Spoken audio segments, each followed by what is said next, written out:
Cześć moi drodzy, dzisiaj pokażę wam jak łatwo i szybko możecie założyć własne konto na Uber Eats w taki sposób, aby zacząć realizować zlecenia dostaw na jedzenie w Uberze, czyli po prostu rozpocząć pracę w Uber Eats. Początkowo udajemy się do linku, który macie w opisie tego filmu. Jest to bezpośredni link do rejestracji, ale też link promocyjny, w związku z czym otrzymacie również 75 zł po zrealizowaniu pierwszych 30 przyjazdów. No ale dobra. Po wejściu w link z rejestracją wybieramy opcję Zarejestruj się, aby zrealizować dostawy. Następnie podajemy nasz numer telefonu lub adres e-mail i klikamy dalej. W tym momencie, jeśli wpisaliśmy prędzej numer telefonu, to musimy teraz podać również nasz adres e-mail jako kontaktowy do potem potwierdzenia też naszego konta. Gdy to zrobimy, to również klikamy dalej. Teraz kolejne nasze imię i nazwisko. I oczywiście również klikamy dalej. W następnym kroku pora na zaakceptowanie warunków Ubera. Także po zapoznaniu się z warunkami oczywiście klikamy dalej. No i w tym miejscu już wybieramy, w jakim mieście chcemy jeździć. Jeśli mieszkacie w Warszawie, to oczywiście wpisujecie Warszawa. Jeśli jest to Kraków, no to oczywiście Kraków i tak dalej. Pod samym miastem jeszcze macie wpisany kod promocji. Kod, który widzicie, pozwoli wam na otrzymanie 75 zł po wykonaniu 30 dostaw. Więc jeśli planujecie jeździć skuterem lub samochodem, to zawsze jakiś zwrot, na przykład na paliwo dla was. Natomiast jeśli planujecie wykonywać dostawy, czy za pomocą rowera, czy jakąś inną, bardziej oszczędną opcją, no to zawsze macie prawie 80 zł dla was na jakiegoś kepsa, czy cokolwiek. Pierwsze dwie opcje w tym przypadku dotyczą samego Ubera, czyli jestem kierowcą i nie mam własnej licencji. Druga opcja to mam własną licencję taksówkarską. Natomiast pozostałe opcje, które widzicie, czyli dostawa rowerem, dostawa motocyklem lub dostawa samochodem, są to opcje dla osób, które będą dostarczały już bezpośrednio jedzenie za pomocą Uber Eats. Te dwie pierwsze opcje nie dotyczą Uber Eats, jest to zwykły Uber.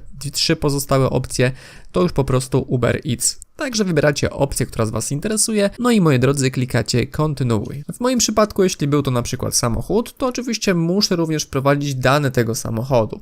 W waszym przypadku, w przypadku skutera bądź roweru, też być może takie informacje będziecie musieli wpisać, tylko po prostu będą one dotyczyły waszego sprzętu.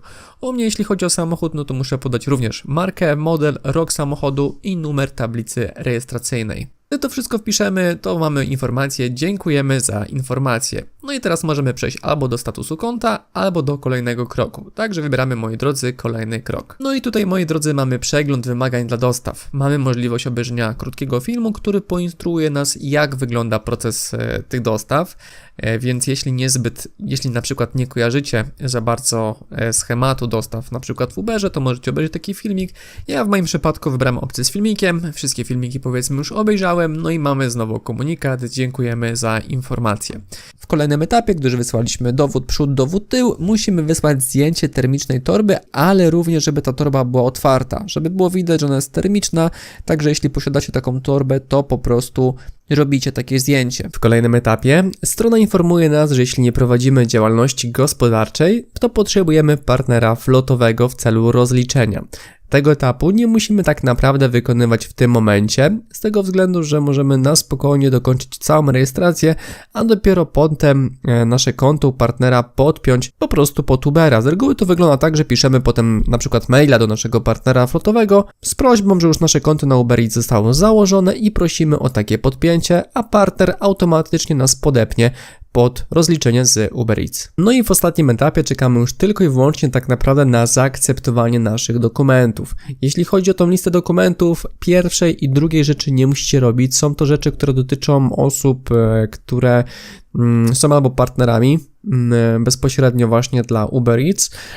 No i ci partnerzy po prostu gdzieś tam w celu zweryfikowania muszą załączyć takie dokumenty. Wy będziecie podpięci już bezpośrednio pod partnera, więc ani żadnego wyciągu, ani wpisu do KRS-a nie potrzebujecie, więc to was nie interesuje.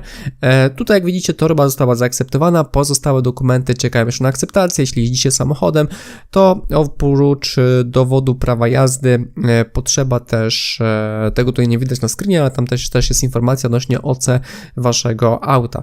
No i generalnie to tyle. Jeśli wasze wszystkie dokumenty są nam zaakceptowane, no to wtedy, moi drodzy, już bezpośrednio możecie tylko napisać właśnie jeszcze maila waszemu partnerowi, że zostaliście zaakceptowani i prosicie o podpięcie. No i oni to robią przeważnie tak naprawdę tak szybko, jak odczytają tego maila, tak szybko was podepną, no i w tym momencie już będziecie mogli na spokojnie jeździć dla Uber Eats. No i moi drodzy, pamiętajcie, że po dokonaniu 30 pierwszych zleceń otrzymacie z kodu, który mówiłem prędzej, 75 zł w ramach takiej akcji promocyjnej Uber Eats, która też zachęca właśnie nowych kierowców. Także link macie w opisie, a ja wam życzę miłego dnia, trzymajcie się, cześć!